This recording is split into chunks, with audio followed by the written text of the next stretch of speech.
The Delhi Iron Pillar. It stands in the heart of Delhi, tall and quiet. 7 meters of solid iron rising against the sky, older than the city that surrounds it.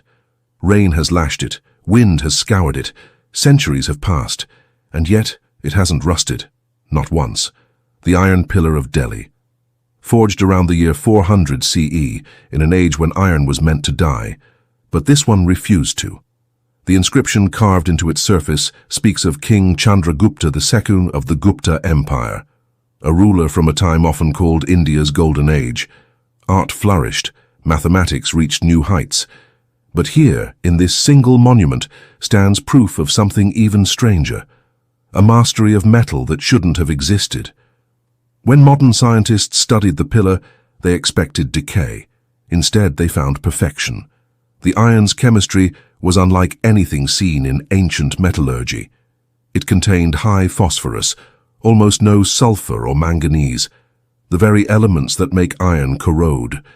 And when rain touched its surface, something remarkable happened.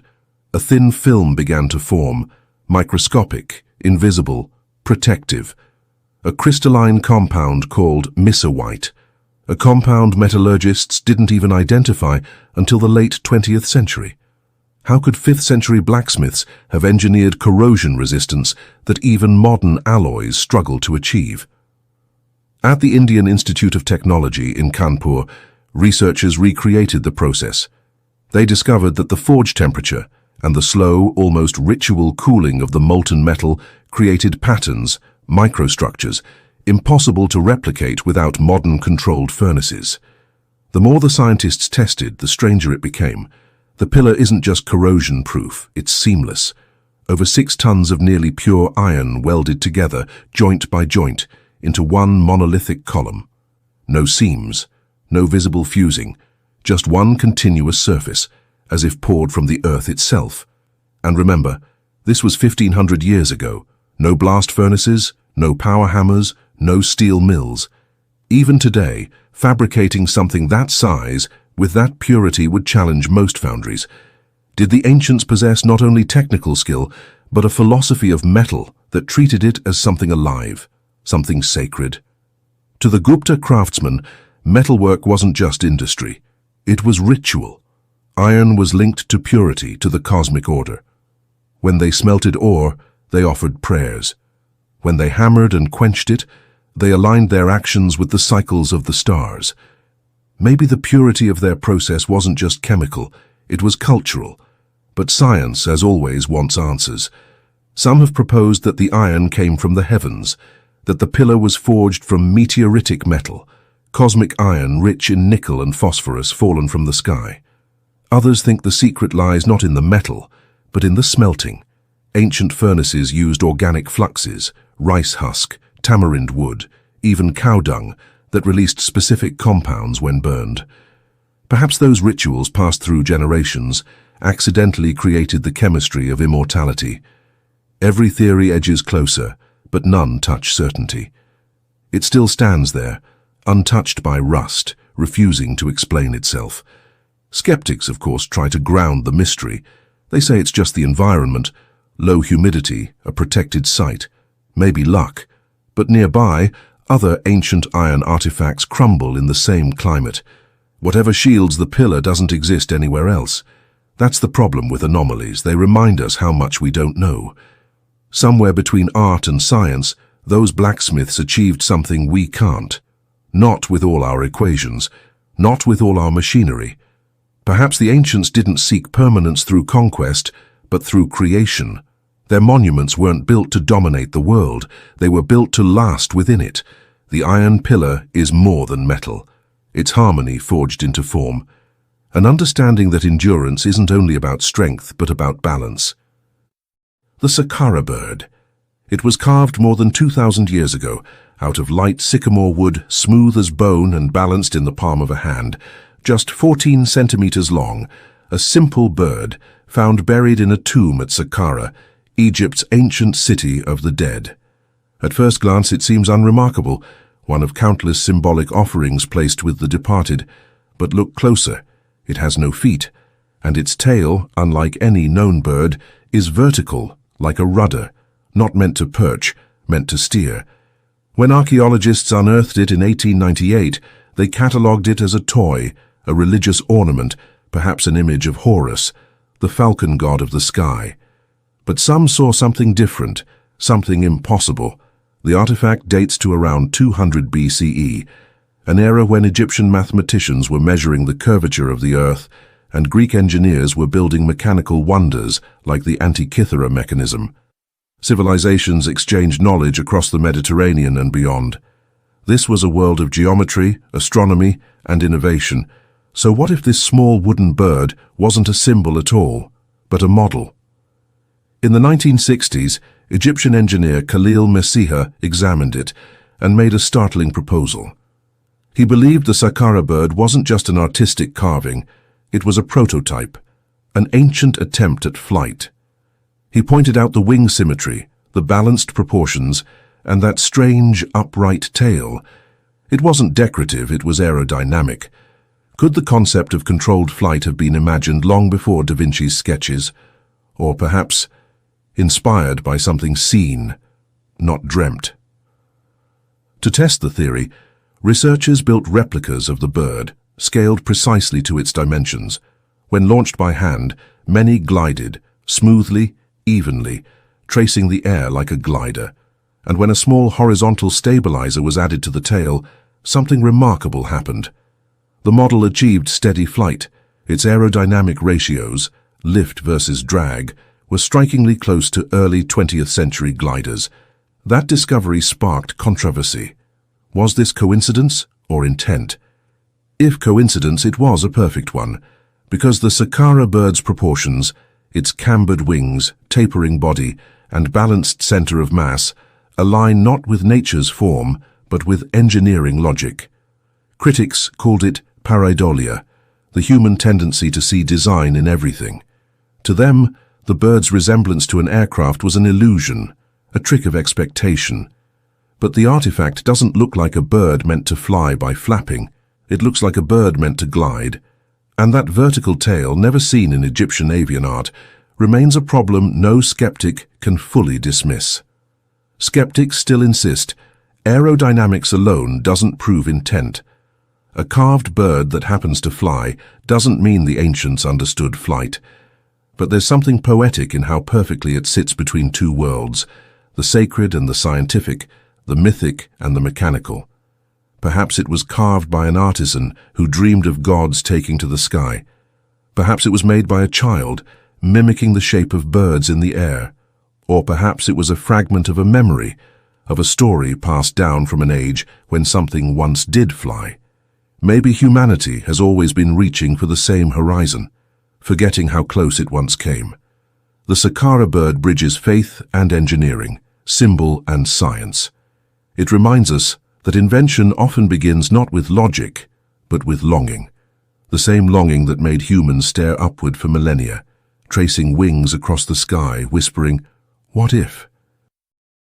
The stone spheres of Costa Rica. They were first uncovered by accident, hidden beneath the dense jungles of Costa Rica. It was the 1930s. United Fruit Company workers clearing land for a banana plantation struck something smooth, hard, and impossibly round, then another, and another. By the time archaeologists arrived, hundreds had been unearthed, perfect stone spheres scattered across the Defy Delta, some no larger than a baseball, others massive as boulders, 2 meters wide, weighing more than 15 tons. Their precision was staggering. Laser measurements revealed some were nearly perfect, deviating less than 2 millimeters from a true sphere, a feat that challenges even modern sculpting. And yet, these were made 1,000 years ago, between 600 and 1000 CE, by a people without metal tools, wheels, or written language. How did a pre-Columbian society without bronze or iron achieve such perfection? Each sphere was sculpted from dense granodiorite and gabbro, rocks quarried kilometers away in the mountains. They were somehow cut, shaped, and polished, then transported across rivers and valleys. We still don't know how. No machinery, no beasts of burden, no tracks, just human effort and purpose. To carve one requires not only strength, but geometry. To carve hundreds, each nearly identical, requires a philosophy. When modern archaeologists tried to recreate a sphere using the same materials and Stone Age tools, they failed to match the smoothness or balance. Whatever method the deceased used, it wasn't simple abrasion or chance. It was mastery. But mastery of what? Were they measuring the earth, mapping the heavens, or creating symbols of cosmic order, representing a universe of perfect harmony? Because the spheres weren't placed randomly, many were arranged, lines, triangles, concentric circles. Some pointed to the setting sun at the solstice, others aligned with lunar risings or mountain peaks. Were these alignments intentional, or coincidences carved by erosion and time? If their positions once mapped the sky, that knowledge is gone now. When the Spanish arrived, they dismantled temples, melted gold, burned codices. The deceased civilization faded, its language and meaning erased. All that remained were the stones, mute, unyielding, impossible. Are these stones monuments of pride, or warnings encoded in geometry itself? Because geometry is language too. Numbers, proportions, symmetry. They carry meaning even when words vanish. And the deceased clearly understood that perfection has power. To carve a flawless sphere from rough mountain stone is to impose order upon chaos, to take what is raw and make it eternal. Some archaeologists see them as markers of status, symbols of elite authority placed at village centers. Others see them as cosmological, representations of the sun, the moon, or the cycle of time itself. But even skeptics admit the craftsmanship stands beyond its era. No practical explanation diminishes the precision. Something more was at work, something sacred. Imagine a civilization so attuned to nature that its monuments weren't written in words or walls, but in shapes that mirrored the universe. The circle, symbol of eternity, balance and return. The sphere, its perfect infinite form, embodying wholeness itself. Perhaps the deceased carved not to communicate with one another, but with time, to ensure that even when their language died, their understanding would endure. And perhaps it has. The stone spheres of Costa Rica are silent testaments to a people who mastered order from chaos and then vanished into it. They remind us that civilizations can disappear, but the geometry of their genius endures. The Phaistos disc.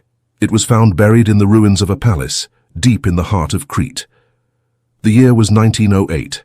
Italian archaeologist Luigi Pernier brushed away centuries of dust to reveal something no one had ever seen before, a clay disc, perfectly round, pressed with strange symbols spiraling toward the center. Two sides, 45 unique signs, 241 impressions in total. Humans, animals, plants, tools, arranged in a pattern so deliberate it feels like language, and yet no one can read it. The Phaistos disc, dated to around 1700 BCE, older than the Trojan War, older than the Greek alphabet itself. When Pernier first lifted it from the soil, he had no idea that he might be holding one of humanity's earliest printed records. Because the symbols weren't carved, they were stamped, pressed into the soft clay using tiny molds before the disc was fired. Each sign repeated with precision, as if from movable type. In other words, this wasn't handwriting, it was printing, thousands of years before Gutenberg. What could the ancient Minoans possibly have needed a printed disc for? Some scholars call it a hymn, others a board game, others a ceremonial calendar. Each theory sounds plausible until you realize no other artifact like it has ever been found. No duplicate, no companion text, no translation key. Without a second sample, language itself becomes invisible. There's nothing to compare it to, no way to decode its grammar or sound. What if this single disc holds the key to an entire lost language, or even an extinct mode of communication? Computer scientists have tried everything: AI pattern recognition, statistical analysis, frequency mapping. Each approach yields fragments of meaning, patterns that feel like structure, but never a full translation. Even the direction of reading is uncertain. Clockwise, counterclockwise, every answer only deepens the mystery. And yet, the more closely we look, the more it seems intentional, mathematical, even mechanical. Its spiral isn't decorative, it's efficient. Every sign fits perfectly into its curve, as if data compressed into a loop. Could this have been humanity's first experiment with mechanical memory? Information captured not on paper, but in clay. Some researchers think it was a tool, a teaching aid, a ritual calculator for priests who tracked the stars and seasons. The spiral mirrors the cycles of time, the orbit of planets, the endless turn of life and death. Maybe it wasn't meant to be read, but performed, recited, rotated, activated by human voice and motion. Others see in it something even more radical, a portable archive, a clay drive containing encoded knowledge from a world that vanished when the Minoan civilization collapsed in fire and quake. Because this disk didn't just survive disaster, it outlived a culture. It's the lone survivor of a language that has no descendants, no bridge to any other script, not even linear A or B. Every word we've lost is a piece of ourselves erased, and this one object stands like a whisper from that silence. If the Phaistos disk truly represents a printing system, then it pushes the birth of media back by millennia.